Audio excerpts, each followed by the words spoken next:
Let me show you how to customize your lock screen clock in the Samsung Galaxy A56 5G.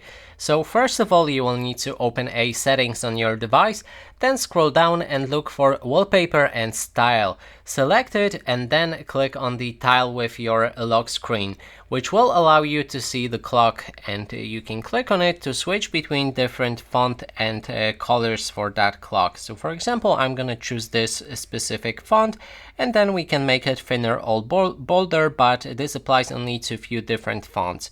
And next thing we can do here is to change a color for our clock.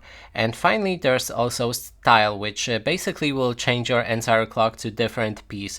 And in this case, we're gonna go for this one right here.